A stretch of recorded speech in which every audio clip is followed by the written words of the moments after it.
I think Mukhang the family. anak niya, no? Oo. Si Borgie yung Hello. Tama ba? Hello. Yes, so... But gusto ko marinig yung kung meron siyang 5-minute speech ay kung Hello. sinong So partido ang I had to papalamatan niya scale for the win. down the output of this stream Diba? to At saka yung iba rin 720p. na So apologies administration if candidates the pero output endorse din is ni bad. Vice President Sara Duterte. That's Ito si just Senator how it is. Bato de la Rosa. Okay, mukhang magsasabay-sabay na to kasi mag-aalas 3 na. Oo. At yan, si Senator De La Rosa naman is number 3. No? Yes. So, Bongo, Bamakina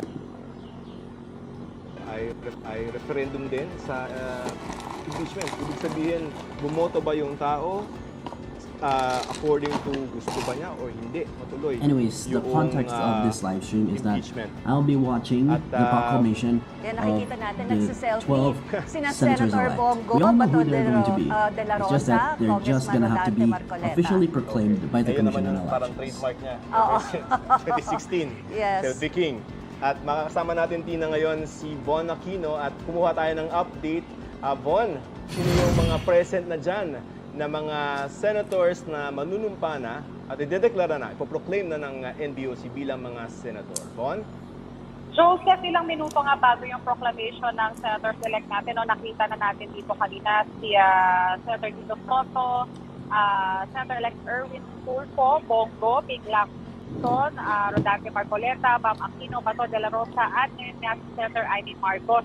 Nagkaroon kami ng konting pagkakataon, no? Mabilis na pagkakataon para ma-interview si former Senator Tito Soto. At ayon sa kanya, kabilang sa mga panukalang batas na ihahain niya ay yung anti-fake news bill at 14th-month pay raw para sa mga empleyado. Inumpirma naman niya na he is entertaining talks tungkol sa Senate presidency, pero depende pa raw ito Okay. sa kanyang We're mga good. colleagues. Okay. Sa ngayon, Joseph, ay patuloy tayo We're naghihintay good. sa pagdating Doing niya well. ng mga elected na mga senators para sa kanilang proklamasyon.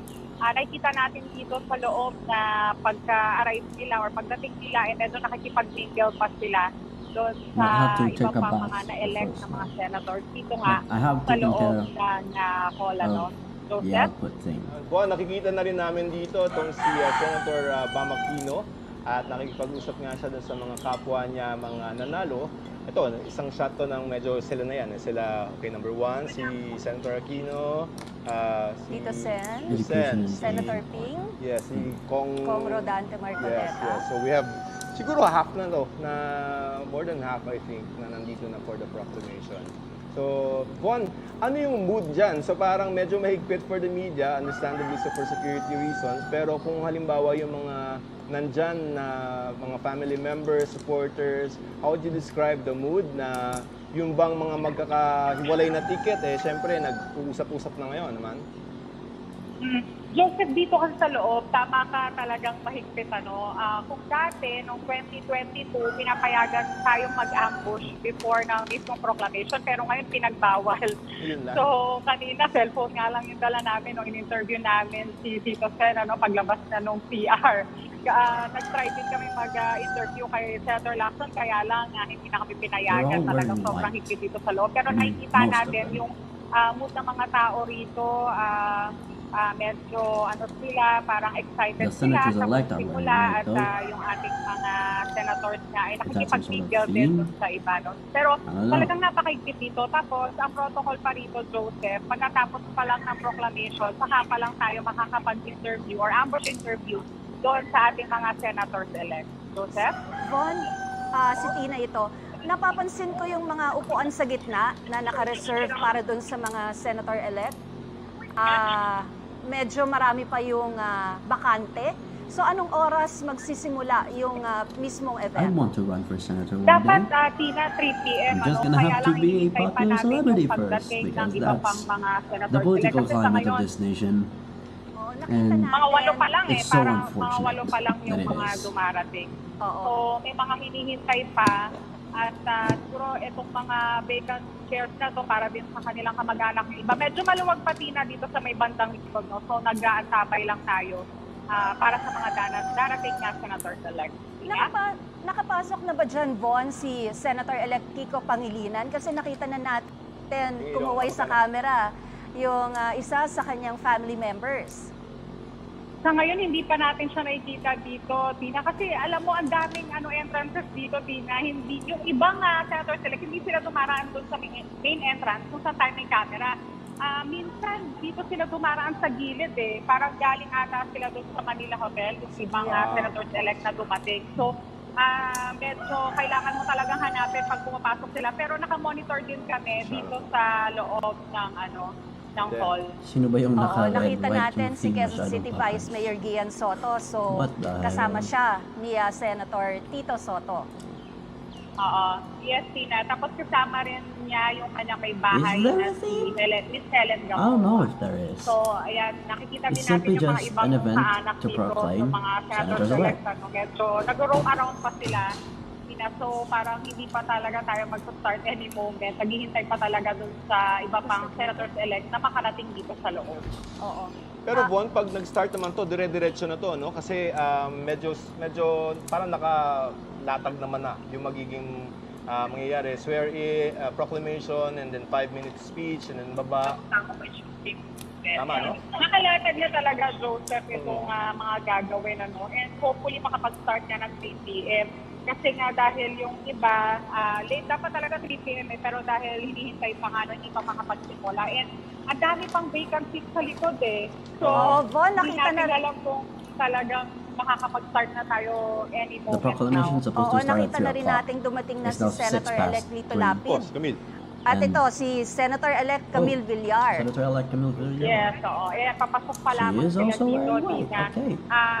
Dito kasi sa bandang likod, syempre may red I carpet think yan. the senatorial candidates and ina-usher the din na senators-elect sila are sa the loob only ones who talaga. have to wear Yun talaga white. yung protocol eh. Kailangan pumasok na sila agad dito para Because the others makaupo are na. wearing So, ayan, other nakikita natin si peculiar Senator-elect Camille Villar some na other interesting nakikipag-usap colors, pa you know, doon sa some mga ibang narito. interesting choices. And yun si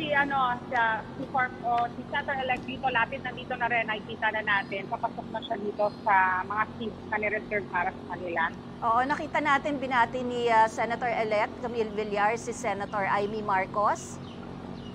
Ito pa lang si Senator Camille Villar, ang pinakabata doon sa mga nanalo. Only 40 years old. no? Yes. At, well, of course, but she comes from a Political family. Oo. Siya ang current Deputy Speaker Mhm. sa House of Sa House. Representatives bilang kinatawan ng Las Piñas. Kasi ito pinapakita Ayan. natin sa... So, ito nakikita natin, parang hindi pa nagsisettle down, no? Von, yung mga tao dyan, puro chikahan, batian muna. Ito, si Senator Lito Lapid, I think. Oo, ayan, nakapasok na rin dyan sa tent, Von, no? Si Senator Lito Lapid. I think medyo kompleto na tayo. Ay, Oo. hindi natin siya pero ayan, nandito na sa loob. So, ilan na lamang yung hinihintay natin Ilan na lang? dumating. Ilan na lang, Von, yung hindi pa nakakarating sa Magic 12? Ito, binibilang ko kasi. I think si Senator meron na tayo. Senator-elect Cayetano, hindi pa natin nakikita at least on the Oo, screen. tama. Si Senator Pangilinan, wala pa rin. Senator-elect Pangilinan.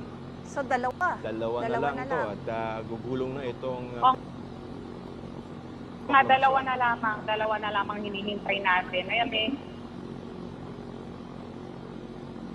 merong nag-a-announce na, so tabayanan natin kung mag-start na any moment. Pero ayan, nakatayo pa kasi yung ibang nandito. Kasi sila, Senator Camille Villar, nagpaalam na sila sa kausap nila. Ito, pinapaalis na. Oo, dumating na rin si Senator Pia Cayetano, Von. Ayan, oo, ayan. So, isa na lamang yung hinihintay natin. Curious Napakaigpit ako. talaga. Curious ako, Von, kasi di ba bibigyan sila ng 5 minuto para magsalita. Stricto pang 5 minuto lang yon. Meron bang puputol sa kanila na magsasenyas, ops, time's up. Naku, hindi natin masabi Tina, kung may magta-times up sa kanila. Pero ang inaabangan din nga natin, kung Pretty fancy katulad though. noon na Manila pagkatapos Hotel. ng proclamation ay magkakaroon na sila agad ng pagkakataon na mag-speech or sabay-sabay mo na ipoproclaim at saka mag-speech. Hindi pa kasi malinaw kanina sa amin. So inaabangan din namin yan. Meron bang photo opportunity sa stage, Von, na magkakasama yung Well, Magic 12? Yes, di na mangyayari yan pagkatapos nung ceremony, no, na aakyat sila rito at magkakaroon talaga ng photo opportunity para sa kanilang lahat dun sa 12 senators-elect. Ayan, pumapasok na yung ating mga commissioners. Pa-start na kayo dyan. Ilang minuto na lang, ilang minuto na lang siguro to, no? At magsisimula na yung programa para sa proklamasyon ng 12 na nanalo sa ating senatorial elections. In the presence of God, to lead us in our interfaith prayer is Father Vicente Gabriel S.J. Bautista.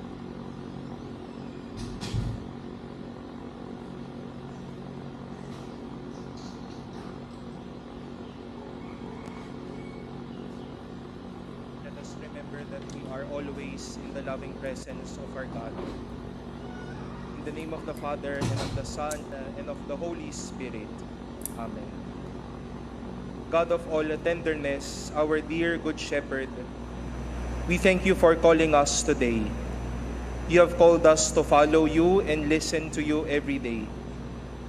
We are here to thank you for the gift of leaders, for those who worked hard day in and day out, for people who supported, and for people who lovingly gave their hearts and their all. We raise to you our newly elected leaders for our national and local communities, for our dear Senator-elect here present. Our Good Shepherd, grant them a heart that loves and seeks out the lost. Gracious God, may they not attain selfish gains, but attract others with sincere generosity. Loving God, may they not desire blood and pride, but compassion and presence. Faithful God, may they be firm to their promises and neglect not their ways. May they be pilgrims of hope in the midst of people thirsting for hope. May they be pure channels and dispensers of hope in this life. May they radiate hope as they lead, as they stand, as they enact laws, and as they govern us, your people. Take away what is old and bless them with newness. Take away what is evil and bless them with your presence. To you, God of all graciousness, we pray for them. We ask you to bless them. We ask you to hold them. In Jesus' name we pray. Amen. Amen. Don't let Sub-Saharan May we Mindanao call on dictate the future Yasser of the country, Mangadang ikaw man ang for the Muslim pampagla sa prayer. GDP. Sub-Saharan Mindanao. No. Bismillahirrahmanirrahim. Alhamdulillahi Rabbil Alamin. Ar-Rahmanirrahim. Malik Yawmiddin. Iyaka na'budu wa iyaka nasta'in. Ihdina siratal mustaqim. Siratal ladzina an'amta 'alaihim. Ghairil maghdubi 'alaihim waladdallin. O Allah, the all-knowing, the all-wise, we thank you for the peace and successful conduct of elections. We ask you to bless and guide our newly elected senators. Grant them with wisdom, integrity, and a sincere commitment to public trust. May they serve with justice, compassion, and dedication to the greater good. Make them the instruments of righteousness and meaningful progress. Amen.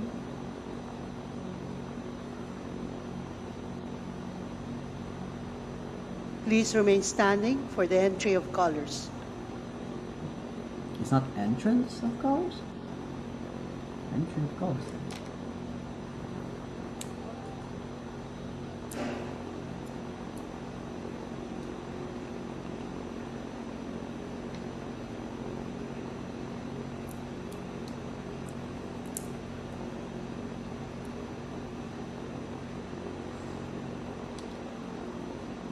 Those are the flags of the Commission on Elections and the Philippine flag.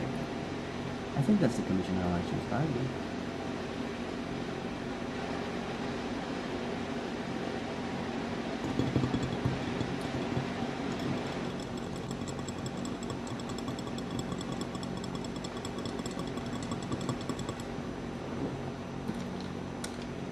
There are 5 microphone stands there? I don't know the purpose. Oh yeah, it's actually it was the seal of the Commission on Elections.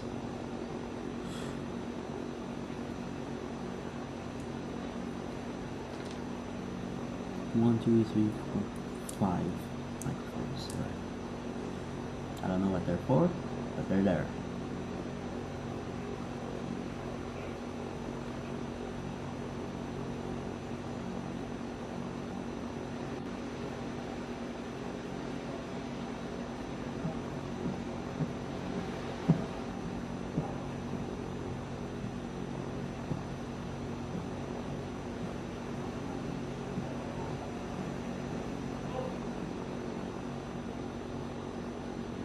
May we call on the Comelec Chorale to sing the national anthem.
Kuya, isa sa long distancing.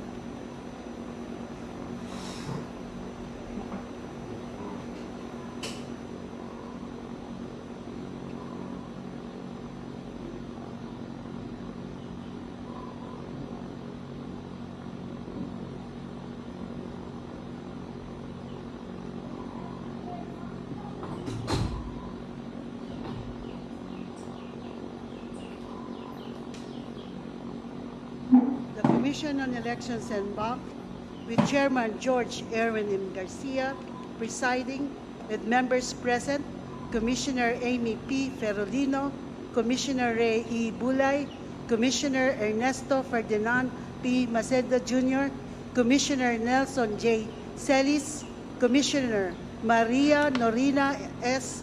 Tangaro Casingal, Commissioner Noli R. Pipo, having constituted itself as the National Board of Canvassers for the canvass of the senatorial and party list votes for the May 12, 2025 national and local elections, hereby formally convenes its session.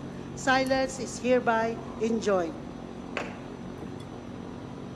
Please take your seats.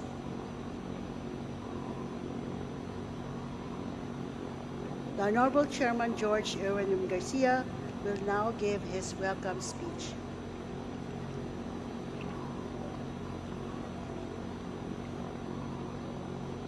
Magandang hapon po sa inyong lahat.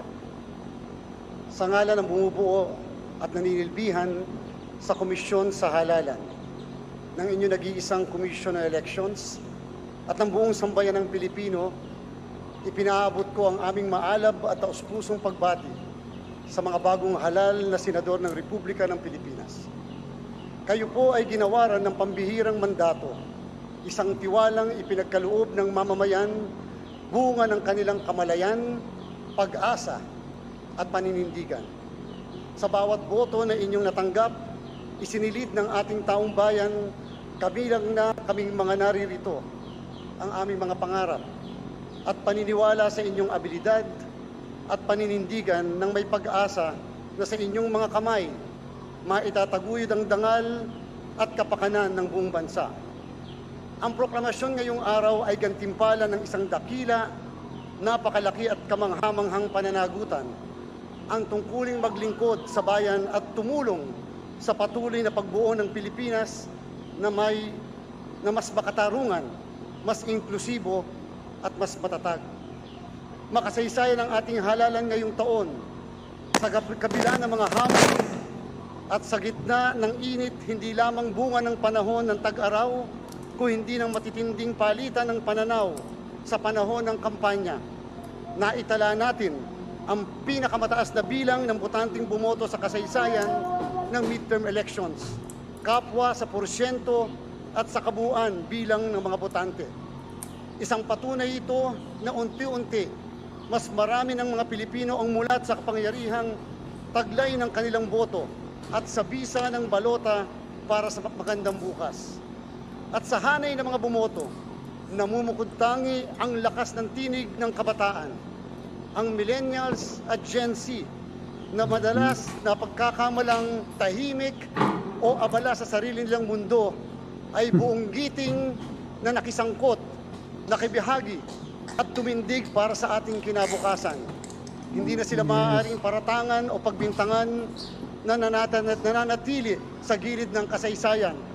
Nakita natin sila na mismo ang humahabi ng ating kasaysayan. Tangan ang kanilang mga balota, tila ba nagsasabing, narito kami, kabahagi sa paghubog ng ngayon at katuwang sa paglatag ng bukas. Umaasa kami na ang siglang ito ay bunga rin ng mga reformang pilit naming pinanday sa mga nagdaang taon, kabilang ng mga hakbang upang gawing mas madali, inklusibo, abot kamay, makatarungan at higit sa lahat, mas mapagkakatiwalaan ng ating halalan. Bahagi ng pagtitibay ng tiwalang ito ang mas mabilis at malinaw na pagpapalabas ng resulta. Batid namin na sa isang halalan hindi sapat na ito'y tapat. Kailangang ito'y nakikita at pinaniniwala ang tapat. Sa bawat segundo ng pag-antabay, bumubuo tayo ng pananampalataya.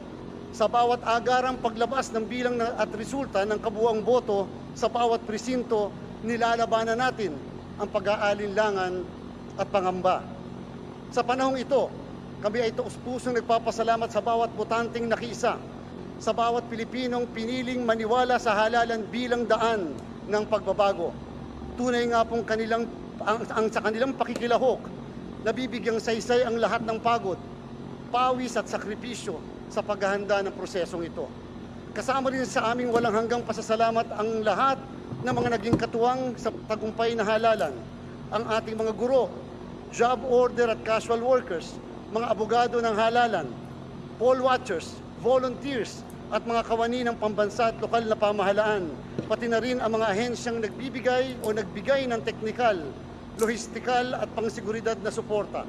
Kinikilala rin namin ang mahalagang ambag ng special electoral boards at support staff, IT personnel, transport at support staff, media, civil society, organizations, mga simbahan, mga paaralan at mga lokal at international observers sa kanilang tahimik ngunit tapat na paglilingkod. Kami rin ay nagbibigay pugay sa lahat ng mga kandidato, pinalad man o hindi, na buong tapang na umaharap sa hamon ng paglilingkod at inilatag ang kanilang pangalan sa dambana ng serbisyo publiko. Ang malayang halalan ay hindi lamang nangangahulugan ng pagpigil sa paglilinlang, pananakot o sa pagtatangkang gawing katawa-tawa ang ating sistemang elektoral. Higit sa lahat, ito ay pagbubukas ng larangan para sa sinumang may tapat at bukal na hangaring maglingkod. Ano man ang kanilang pinagmulan, paniniwala o pananaw, basta't may katangian, kakayanan, at layunin magsilbi ng buong dangal. Sa bawat isang lumahok at naghain ng kanilang pagnanais na maging kandidato, nagkakaroon na mas maraming pagpipilian ang ating mga botante. Mas maraming tinig na maririnig, mas maraming mukha na maaaring pagkatiwalaan at mas maraming pagkakataong mapatunayan na ang serbisyo publiko ay hindi nakalaan sa iilan lamang. Sa ganitong anyo ng halalan, malaya, bukas at makabuluhan, lalong yumayabong ang pambansang pag-uusap at higit nating na ipapakita ang isang demokrasya kung saan ang paglilingkod ay hindi pribilehiyo kundi bukas na paanyaya sa lahat ng may malasakit sa bayan. Kaya naman, sa ating pong mga nahalal sa gitna ng prosesong ito, ang inyong tagumpay ay higit pa sa pagkakapanalo. Ito po ay malinaw, mayabong, at matibay na bahagi ng tiwala ng paninindigan ng sambayanan, isang basbas na matatag, hayag at hindi mapagdududahan. Muli po ang aming pagpupugay ang alay namin sa inyo. Sa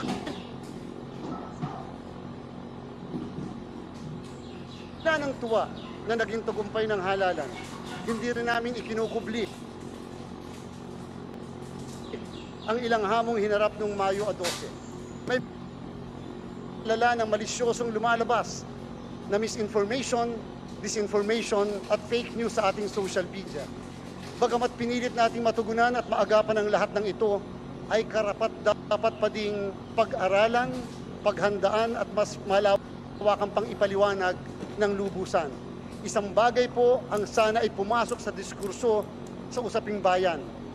Wala isamang presinto sa buong bansa ang nagka-failure of elections. Higit na nakalulungkot, muling lumilitaw ang mga ulat ng pagbili ng boto. Isang pagyurak sa dangal ng mamamayan at tahasang pagsasamantala sa kanilang kahirapan. Hindi ito simpleng paglabag sa batas, ito'y pagnanakaw sa kanilang kalayaang pumili at paghamak sa karapatang humubog ang sarili nilang kinabukasan. Bagamat hindi ito sumasalamin sa kabuuan ng halalan, na natiling malaya at matiwasay, ang bawat insidente ay itinuturing naming mahalagang aral. Hindi ito mga batikos kundi paalala na patuloy na pagwasto at pagre-reforma ng mga regulasyon at higit pang pagsasaayos ng ating halalan. Kaya naman po, habang ating ipinagdiriwang ang bagong kabanata ng Senado sa ilalim ng ika-20 Kongreso, ipapumihin po ninyo kung aking pong gagamitin ang sandaling ito upang maiparating ang ating adikain ng komisyon. Umaasa po kaming kayo na pinagkakatiwalaan ng sambayanan ay magiging katulad po namin sa pagsulong ng mas malalim na reforma sa halalan. Kabilang na ang pagrepaso sa mga batas ng makabagong halalan para sa makabagong Pilipino, ang pagpapatibay ng batas laban sa vote buying, at ang pagrepaso sa umiiral na panuntunan tungkol sa pre-election campaigning. Kasama na rin po ang maagang pagboto ng mga nakatilang araw bago mag-eleksyon at ang pagpapahintulot sa pagtatalaga ng ilang pribadong gusali bilang lugar ng botohan upang masiguradong maluwag at kaaya-aya ang karanasan ng bawat botante. Gayon din ang mas mataas na benepisyo para sa ating mga guro at iba pang tumutulong sa ating halalan ng walang kaakibat na pahirap. Nais namin makipagtulungan upang higit pang mapalawak ang kakayanan ng taong bayan na pumili ng kanilang mga lider na walang takot, walang pamimilit at higit sa lahat, walang pag-abuso sa kahirapan. Sana'y maging kapanalig namin kayo sa pagbuo ng sistemang panghalalan na hindi lamang makatarungan, tapat at inklusibo kung hindi makatao. Isang sistemang patuloy na lumalago, tumitibay at umaangkop sa mga hamon ng makabago at modernong panahon. Sapagkat ang halalan po ay hindi lamang isang yugto ng demokrasya, kung hindi bahagi ng tibok nito. At kung may tunay ngang pinangangalagaan ng demokrasya, nararapat lamang na patuloy nating pinagbubuti at lalong pinagaganda ang pagsasagawa ng halalan. Muli po, isang taus-pusong pagbati sa inyong tagumpay. Mabuhay ang mga bagong halal na senador ng bayan. Sama-sama po natin paglingkuran ang ating bayan. Maraming salamat po.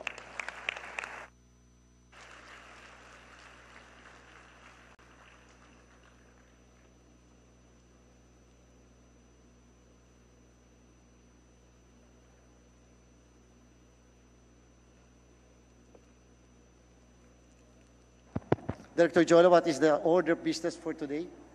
Your Honor, the first order of business is the reading of the National Board of Canvassers Resolution number 07-25 entitled In the Matter of the Canvass and Proclamation of the 12 winning candidates as duly elected senators of the Republic of the Philippines in connection with the 12 May 2025 national and local elections.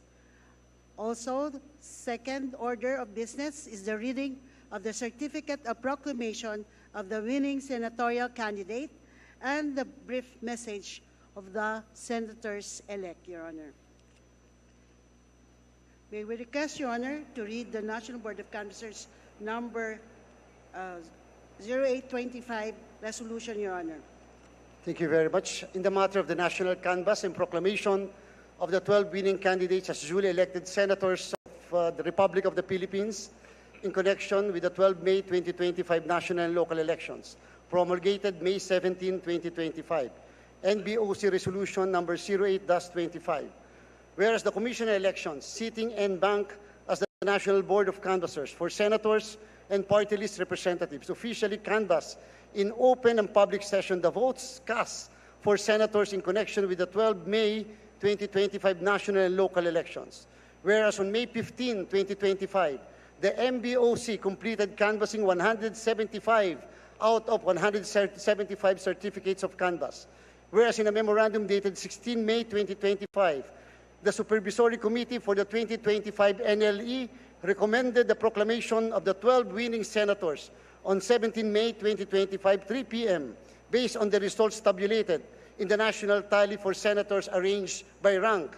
Now, therefore, by virtue of the powers vested in it under the 1987 Constitution, the Omnibus Election Code or Batas Pambansa bilang 881, and other election laws, the Commission on Elections, sitting en banc as the National Board of Canvassers, hereby declares the following candidates as the duly elected senators of the Republic of the Philippines in the May 12, 2025 national and local elections, rank according to the number of votes obtained by each to serve for a term of 6 years, beginning at noon of June 30, 2025, in accordance with Section 4, Article 6 of the 1987 Constitution. Name of candidate: Go Christopher Lawrence Tesoro. Total votes obtained 27,121,073. 2. Aquino Paulo Benigno Aguirre, 20,971,899. De La Rosa Ronald Marapon, 20,773,946. Number 4. Tulfo Erwin Teshiba, 17,118,881. Number 5, Pangilinan Francis Pancratius Nepomuceno, 15,343,229. Number 6, Marcoleta Rodante Dizon, 15,250,723. Number 7, Lacson Panfilo Morena, 15,106,111. Number 8, Soto Vicente III Castelo, 14,832,996. Number 9, Cayetano Pilar Juliana Shram, 14,573,430. Number 10, Villar Camille Aguilar, 13,651,274. Number 11, Lapid Manuel Mercado, 13,394,102. Number 12, Marcos Maria Imelda Romualdez, 13,339,227. So ordered, signed, George Erwin Garcia, Chairman, and the rest of the Commissioners, Amy Ferolino, Ray E. Bulay, Ernesto Ferdinand P. Maceda Jr., Nelson J. Celis, Maria Norina Tangaro Kasingal, Noli R. Pipo. Certification approved by the National Board of Canvassers on May 17, 2025, signed Consuelo B. Jola, Director 4, Office of the COMELEC Secretary. Maraming salamat po.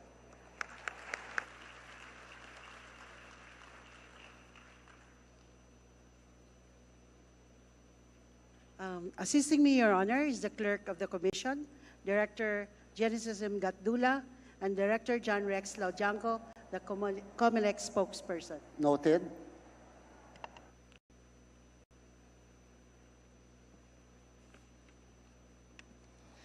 Good afternoon, ladies and gentlemen, and let's proceed to the formal proclamation of the newly elected senators of the 20th Congress of the Republic of the Philippines.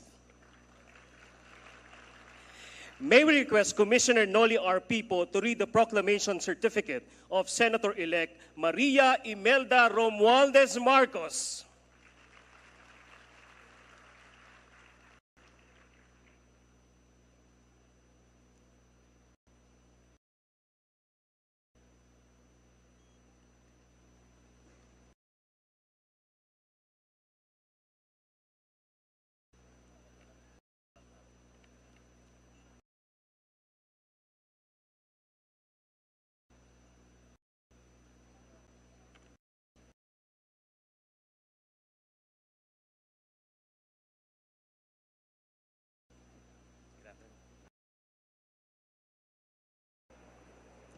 Maganda makita.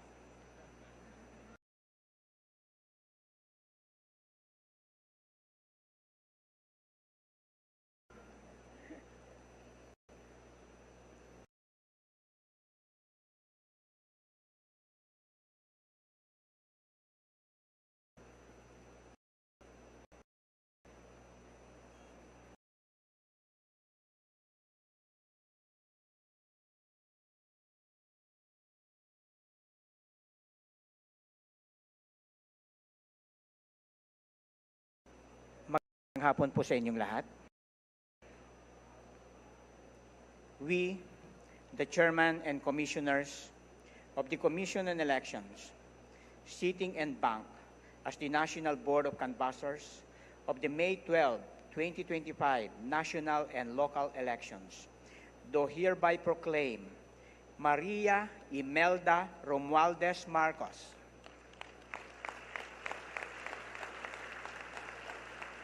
as Senator-elect to serve for a term of 6 years, ending on June 30, 2031, in accordance with Section 4, Article 6 of the Constitution of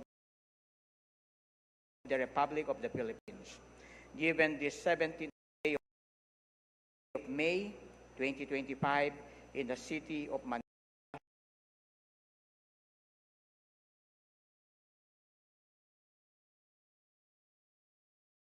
Philippines. Signed,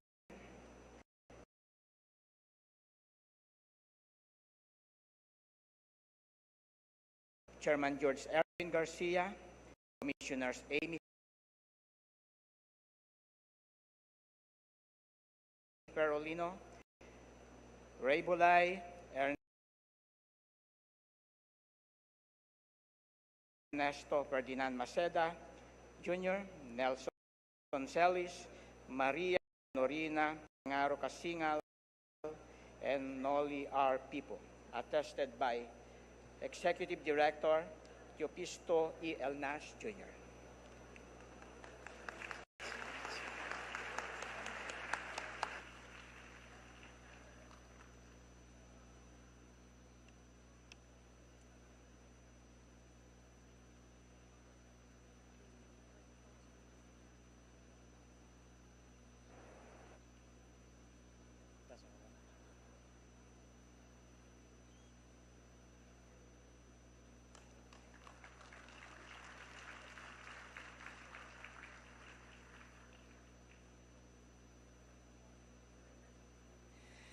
May we request the family and friends of Senator Marcos to come up the stage for a photo opportunity.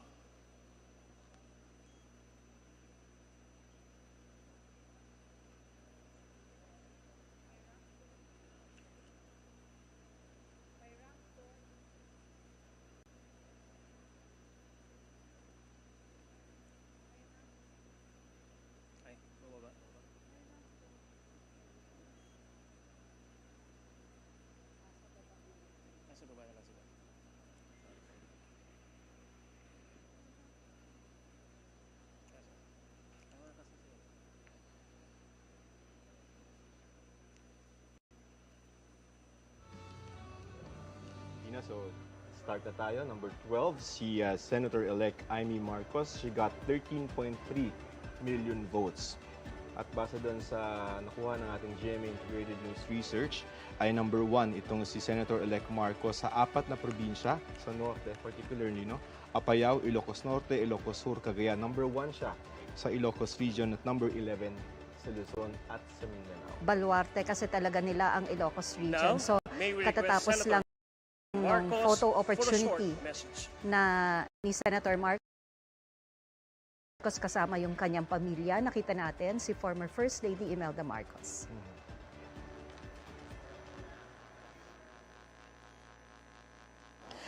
Sa mga ginagalang naming commissioner ng COMELEC, sa aking nanay na nasa siyam na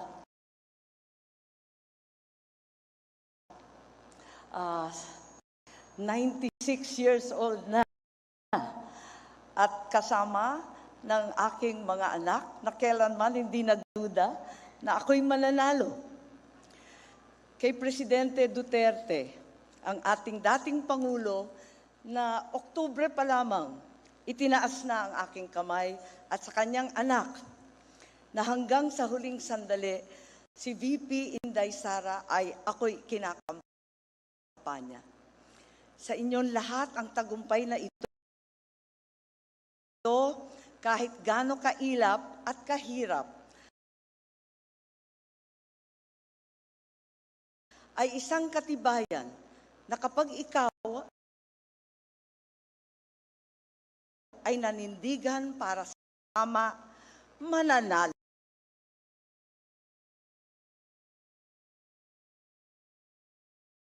ka. Hindi nagmaliw ang paniniwala ko sa dunong ng sambayanang Pilipino na dama at alam nila ang ibig sabihin ng sakripisyo at prinsipyo at gagawaran nila ito ng suporta at pagmamahal. Mabuhay ang Pilipinas. Ikinararangal kong maging ika-12 sa listahan ang tumapos sa lahat na ito. Salamat sa inyong lahat.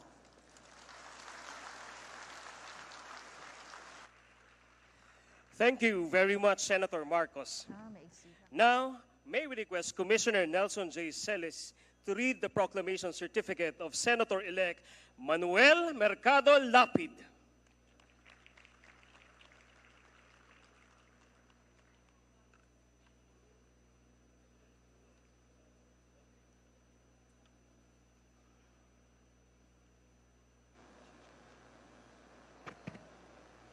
Magandang hapon po sa ating lahat. We, the chairman and commissioners of the Commission on Elections, sitting en banc as the National Board of Canvassers of the May 12, 2025 national and local elections, do hereby proclaim Manuel Mercado Lapid as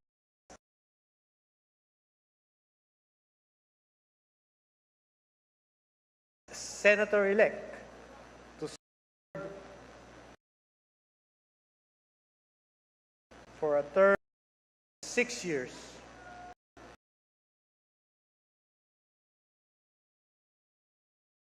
ending on June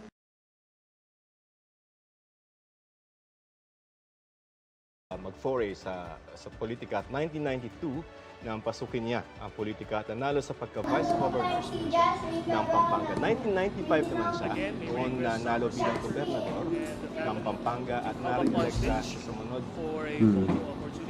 na dalawang eleksyon.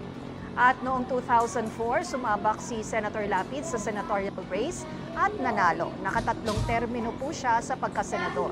At 2 beses siyang sumubok sa pagka-mayor, 2007 sa Makati at 2016 sa Angeles City, Pampanga. Pero pareho siyang nabigo sa mga pagkakataong iyon. Sa pagkakataong ito ay magsuserve yung mga nakikita niyo po na mga pinoproclaim ngayon ng mga senators for 6 years hanggang 2031. Tama. So ngayon pinapaakyat na ng stage Joseph Kanina yung hindi eh. pamilya. Oo. Because kasi si dating First Lady, baka Ah, nahirapan. yes. Tama, tama. So I think this is going to be the standard. Kanina, balikan lang natin konti yung mga, kasi may mga 5-minute speech si Senator Marcos ay pinasalamatan itong si dating Pangulong Rodrigo Duterte at si Vice President Sara. Ang sinasabi niya sa September 1 last year ay night-task na. Kumbaga, in-endorse na siya. In-endorse na siya. So ngayon ay pakikinggan na natin itong 5-minute message ni Senator Lam. Second reading ninyo,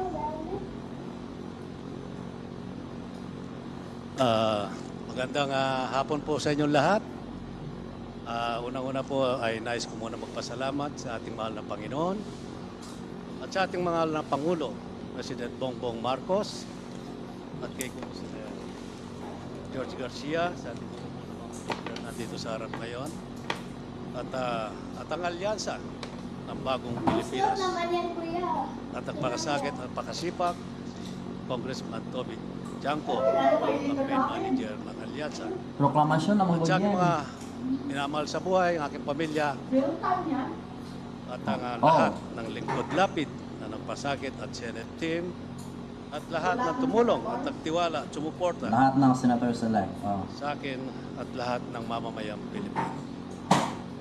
Number 11 po ako. Number 12. Nakakahinga na tayo. Nakahinga na rin po. Asahan niyo po na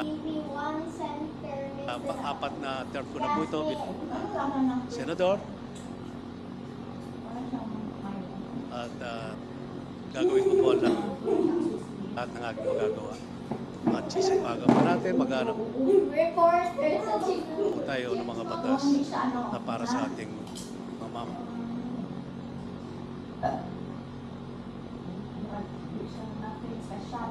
mamayang Pilipino mahihirap. Mabuhay po ang Pilipinas, mabihay po ang lahat po ng mga Pilipino. One Northern Mindanao, one center. Sa inyo po lahat, maraming salamat. Panoorin natin yun. Hey! You almost did. You almost did like that. Thank you very much. May we request Commissioner Ray Bulay to read the proclamation certificate of Senator-elect Camille Aguilar Villar.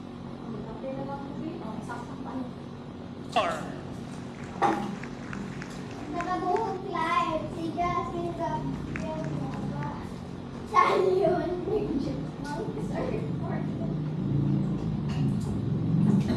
Kape. Ako ang chief ng sa reporter. Saan? First reading. Daniel.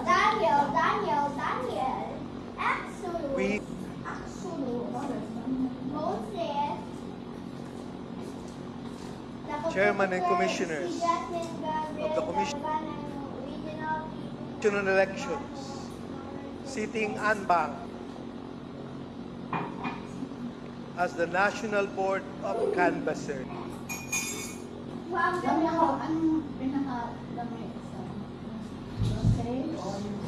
Of the May 12, 2020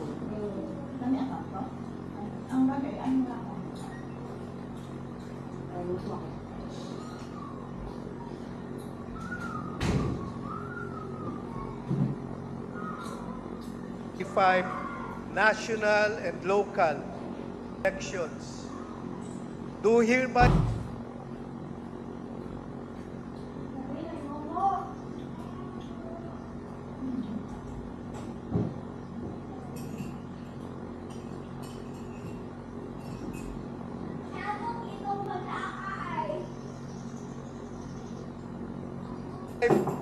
proclaim Camille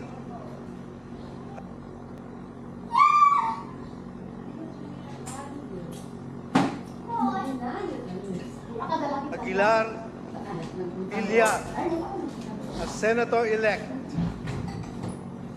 to serve for a term of 6 years ending on June 30, Grabe ya, isa lang ni mo ni kalingkuran ng sunflower ya. 2031.